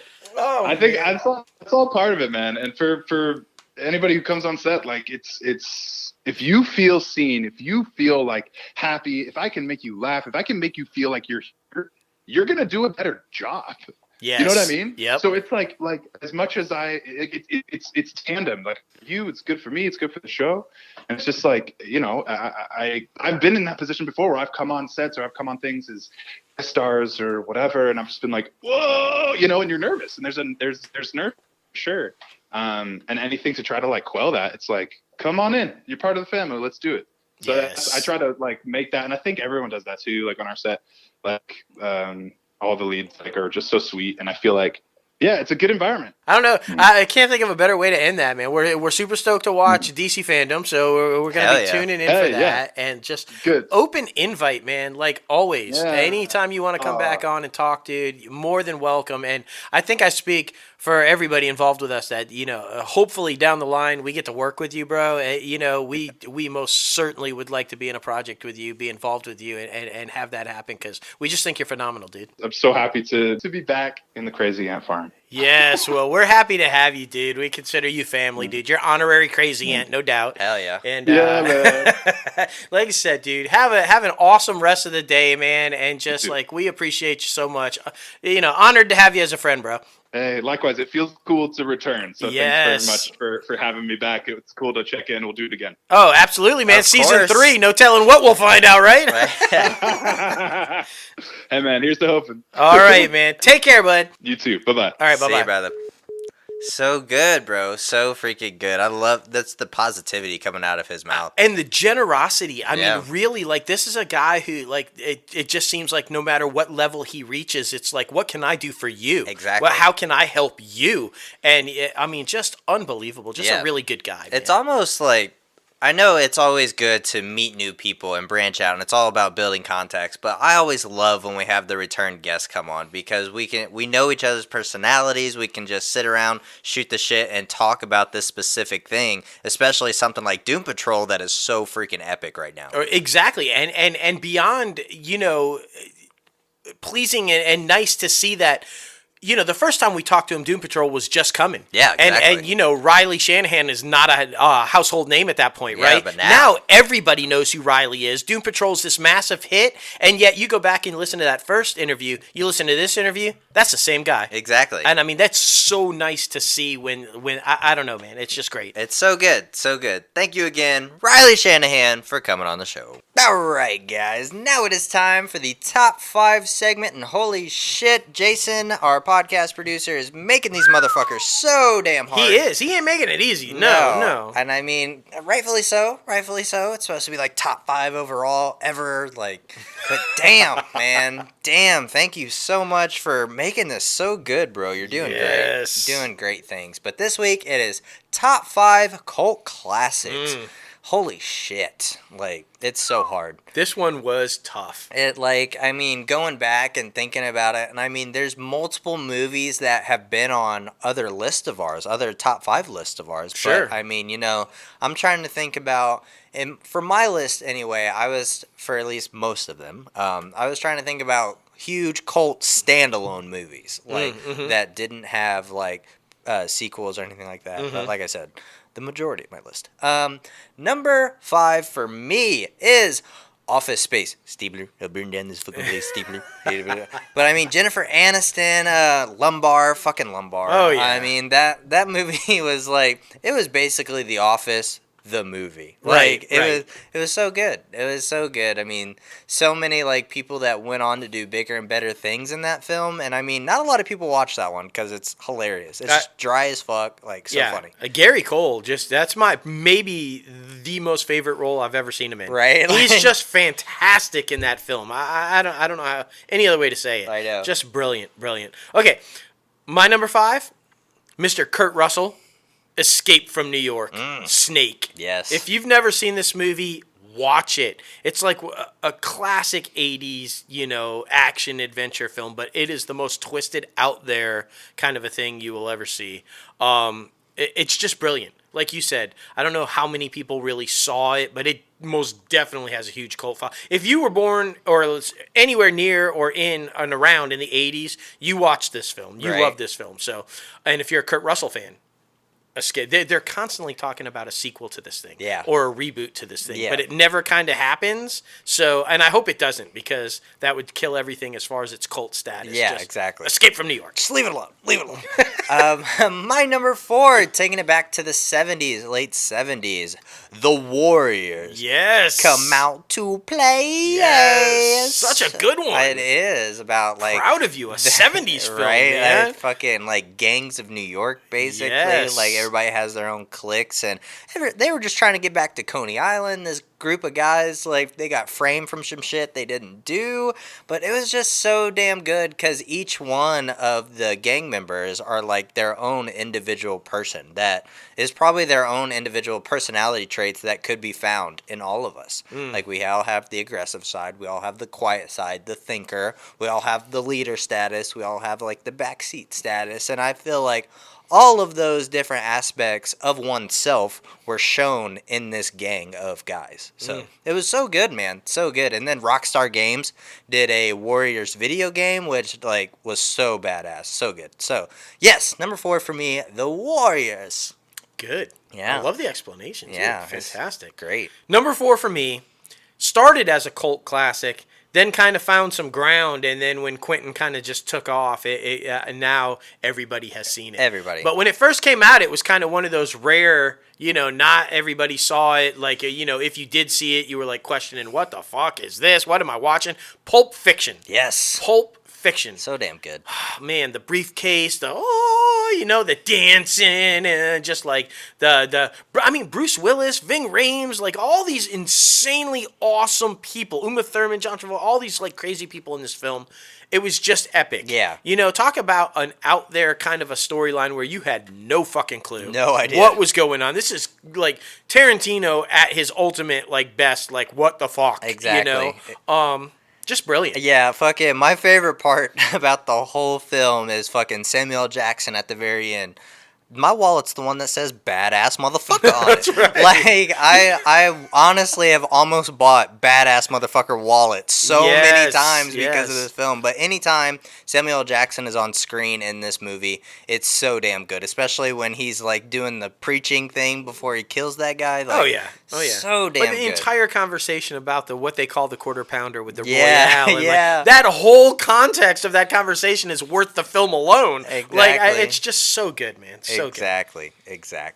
Well, my number 3, all right, was the first time anybody had ever seen Matthew McConaughey on screen, Dazed and Confused. So many of these stars went on to do bigger and better things. I mean, this was such a huge cult, like, indie film, especially for, like, stoners. I'm just going to say it.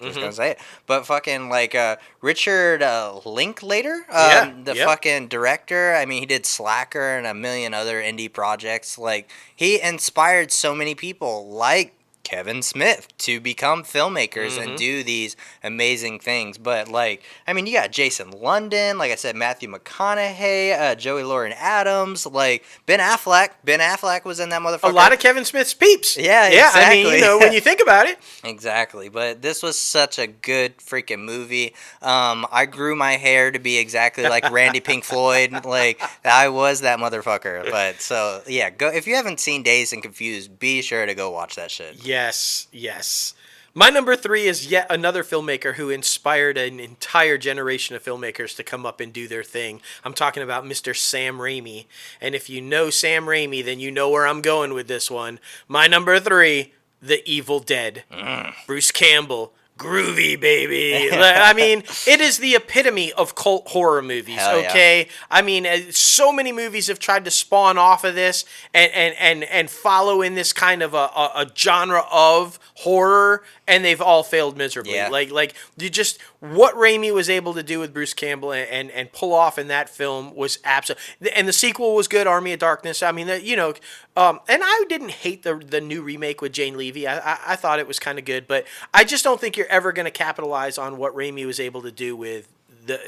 That's just pillow talk, baby. I mean, like, there are so many, that's my boomstick. Yeah. So many lines that Bruce Campbell delivered in that film that are, like, iconic one-liners now that people say relentlessly. Like, I can't even tell you. Right. It's one of those films that once you see it, it's with you forever. Yeah. So, Evil Dead.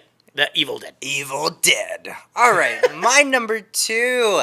Oh, I mean, I teased it a little bit earlier in the State of the Company address, but of course, I have to put Kevin Smith on this motherfucker. You have to. I mean, of course. So I'm going to the original Clerks. Oh my goodness, this thing shot for $23,500 on credit card debt. It is like the definition of just saying fuck it and doing what you love to do, becoming a filmmaker. And like this man, the Quick Stop is like literally a fucking real place that he borrowed from his boss. He worked there, and like they shot the whole thing at night basically so that it wouldn't interrupt business during the daytime. But this film is just so good, and I mean so many great talents like Jason Mewes and like Brian O'Haron and like Jeff Anderson. Like we're getting exposure in this entertainment world that they definitely deserved, and playing fucking hockey on the rooftop. Like, this is such a good movie, and filmed in all black and white as well. So so damn good, which is always epic. Always, because Kevin Smith is a true filmmaker. Okay, he is. Black and white, baby, black and white. That's right. All right, my number 2. I know, just send the comments my way now, but I'm gonna say it. The Dark Knight trilogy was not Christian Bale's most epic best role, okay? This was American Psycho. Oh my gosh, man. American Psycho was so badass. The epitome of the 80s, 80s yuppies, hardcore, do anything to become rich and successful. This guy, psychopath, just killing people, chopping them up. Right? I mean, just like playing to the music of Huey Lewis, and just like it was. Every time I watch it, it is so badass. Hell yeah. Reese Witherspoon, a young Reese Witherspoon, is in there. Just, it's an amazingly epic look at the 80s. Is how I view it, in giant contextualized, over the top, craziness, but. And they tried to do like a remake of that with Mila Kunis, like a female version. She was apparently a survivor of one of the victims of the original. Yeah, you can't top American Psycho. Come on, man. But it is definitely still a cult film classic. Like, if you come across it, it's one of those films, if you turn it on, it's inevitably at a scene where you just can't look away. Exactly. And you're like, oh, I gotta watch this. Exactly. Like, what the fuck? Gotta fucking finish that shit. But so damn good, man. So damn good. My number one, say a lot to my little friend. Fucking Scarface, man. This is a huge cult classic gangster film. I mean, you got Al Pacino, Michelle Pfeiffer, like so many epic people. I mean, you've noticed with all of these movies, like, they have had amazing casts. Yes. Like, that's the thing. I mean, I feel like, of course, the story, but when you bring in an amazing cast to beautify, that's a new word, beautify the story. Yes. It just makes it so damn good, and especially, like, being an immigrant coming over and, like, his version of the American dream. And I mean, Al Pacino. Who doesn't love Al Pacino? So, I mean, yes, Scarface, fucking Cacarocha. Like, yes. So damn good, man. So damn good. It's an 80s film as well, 1983. Yes, it is. 70s and 80s. Look at this. I'm Killing rubbing off. Killing it. All right, my number one. It's impossible not to have on the list. It's impossible not to be there, because it is everybody's cult favorite. Everybody knows it. And if you don't know it, what are you doing? It's the Rocky Horror Picture Show. Hell yeah. If you have not been in a movie theater and done the Rocky Horror Picture Show experience with the toast and all kind of the props and just being live, it is the most epic thing. It is a rite of passage. If you haven't done it, when we can get back into theaters, find a theater that is showing the Rocky Horror Picture Show and just entertain yourself. Go. You'll be so happy. Talk about a cast, right? Susan Sarandon, Barry Bostwick, Meatloaf, Curry. I mean, this movie is epic. It's a musical. So good. It is like the most over-the-top, out there, like I said, interactive type cult horror musical comedy film. I don't even know like what. Now I feel like Riley was trying to describe Doom Patrol. I don't know how to describe the Rocky Horror Picture Show in one sentence. It's just like everything wrapped and smashed up into one. It's just so good, man. So damn good, man. So damn good. What are your top 5 cult classics, man? We want to know. Be sure to comment below if you're watching on YouTube, or direct message us if you're listening to it on podcast platform. Message us on Twitter, Instagram, Facebook, anywhere you have us. We definitely want to freaking know. If you're watching this video on YouTube, thank you so much. Like and subscribe, do all those YouTube things. And if you're listening on the podcast platforms, be sure to watch the video on YouTube. Do that, be kind, and rewind. Yes. And go back and watch it on YouTube. It's so good, so good. And of course, shout out to Jason for, get this, guys, 24 straight weeks. The next 24 straight weeks, he's got them ready. Yeah, he's got them ready. They're in the sling, ready to go, and no repeats. No, like, this guy is like on it, so good. And so, I don't know. Hell yeah. Next week's is tough for him, dude. It's a little tease right there. Just wait, it's gonna be a tough one. Goodness gracious, man! Great top 5 segment, man. Great top 5 segment. Now it is time for the box office recap. Yes. Oh man. Interesting enough, Shia LaBeouf took the crown this week. Yeah. I'm super excited because I really want to watch this film. This man literally got real life tattooed the fucking ink for the character on his body. Like, he's got that. And you know what the crazy part is? He's a secondary. Yeah. He's a supporting player. He's not even the star of the film, yet all the trailers are focused on him. All the press is about him, and he's like not even the star of the film. It's so funny. But that's how good he is. Exactly. It's so. Did you see Peanut Butter Falcon is now on Amazon Prime as well? Yes, so everybody be sure to check that out. Kevin Johnson saw it finally. It was just loved it. Yeah. It's so hard not to love love. I It's know, so good. right? I So know. damn good. But number 5 is Made in Italy with 34,000. Number 4, The Big Ugly with 72,000. Number 3, Peninsula with 119,000. Number 2 was The Rental with 124,000. Yep. And number 1 was The Tax Collector, Shia LaBeouf's film, with 310,000. Yes. You know what I'm so excited about? What? Is that next week you'll be able to add back in movies that you can coming out to see. Right? What? Holy shit. Fingers crossed. It's Yeah. supposed to be next week. Supposed to be. Woo! We'll Yeah. see. New Mutants and what's the one with Russell Crowe? Right. There's something covered. But tune in next week to find out. Right, exactly. So excited. But now it is time for IMDb Pro's top trending segment. Oh man, we love this app. It is the one-stop shop for anything in the entertainment industry. If you're an actor, writer, director, producer, anything, music even. If you are trying to break into the entertainment industry, this is an app that you definitely, it is necessary. You need this thing. Get on there and start tracking your star meter, start tracking other people's star meter, and get yourself a publicist, an agent, anything. All the contacts are on there. Like I said, one-stop shop, best fucking investment ever.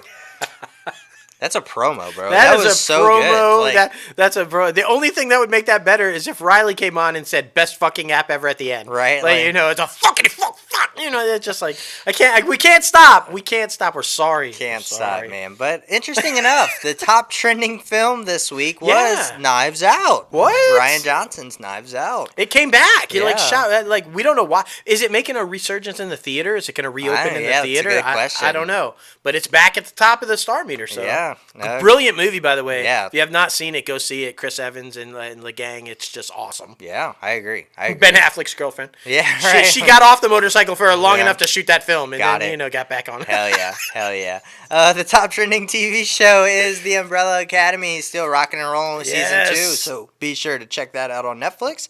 And the top trending star is Aidan? Yep, Aidan Gallagher. Yeah, I have you no go. idea who that is. Nope, but we will because all we have to do is go to IMDb Pro and That's look right. it up. Exactly.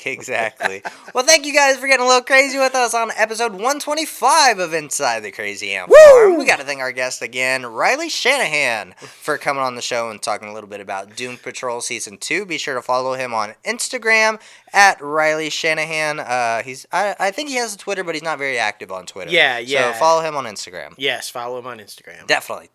And of course, you can follow us anywhere and everywhere. The company at Crazy Ant Media, the podcast at ItCaf Podcast, and us personally, myself, JLo Fantastic, and Crazy Ant Guy, 1970. that's right. And you can subscribe to this podcast anywhere you listen to your podcast: Anchor, Apple Podcasts, Spotify, Google Play Music, iHeartRadio, Stitcher, Podbean, and you can watch this video on YouTube. You can. Be sure to like the video, hit that subscribe button, ring the that bell bell. for all those amazing updates that Crazy Ant Media gives you each and every week, because we got a lot of shit going on. We It's got true. projects happening. We got a new edition of Inside the Crazy Ant Farm behind the scenes. Excited for that one. Yeah, that we're looking to shoot, so be sure to stay tuned for that. It's going to be more in-depth on certain topics, so that'll be fun. And you guys know you can start rocking the latest and greatest Crazy Ant Media gear on our website, crazyantmedia.com. There's 4 new merchandise items available right now, so be sure to start rocking them. Somebody finally grabbed a tote bag. I saw that. Yeah. That's so exciting. I know. Congratulations. I know you got the first ever bonk tote bag. Yes. I'm so super happy about that. I mean, the hats and shirts are a given, but we were hoping somebody would find a use for that bag. Exactly. And someone did. Exactly. Is it for school? Right. That'd be awesome, right? Are you in one of those areas where you're going back to school and you got you a tote bag? That'd be Hell yeah. Oh man, but there was so much good stuff. I mean, of course, fucking Riley's interview is always a blast Oh to my have him on the gosh, show. man. And I mean, the top 5 is always so damn fun because we get so personable with that. Yes. But I have to say, I don't know. Probably the Star Wars stuff, because they're doing, and freaking crazy amount of effort focusing towards like streaming and television, and I think that's just a smart move. I mean, we saw with Solo, a Star Wars story, that it wasn't necessarily all that great, but I mean, that in itself is its own cult movie because some people loved it and want a sequel. But I mean, all the Star Wars stuff, it just makes me so damn happy. I mean, if you're watching the YouTube video, you see the Funkos. Oh yeah, Star Wars. Yeah, yeah. I would agree. I like the Star Wars stuff, and yeah, Riley's interview and then tying that into the whole DC universe and the fandom event and all of the stuff that's going down. Yeah. A lot of stuff apparently coming out about Matt Reeves' Batman. Oh man, the writer released some stuff this week saying that it's unlike any vision you have ever seen of Batman before. He's young. He's just getting started. He's not good at what he's doing. He's trying to figure it all out. He said it's just going to blow you away. So I'm super excited about that. I bet that panel's going to be amazing. Yeah. The possibilities, man. We say all the time, get your shit together. And now I think they're finally going the right way. They're not trying to copy Marvel anymore. Yeah. They're just trying to do them. Exactly. And so, yeah, I was excited about that, man. Yeah, they're making waves, man. They're making waves. But of course, I mean, talking about the only other that matters, because that's just fucking amazing. She's a highly underrated actress. Oprah!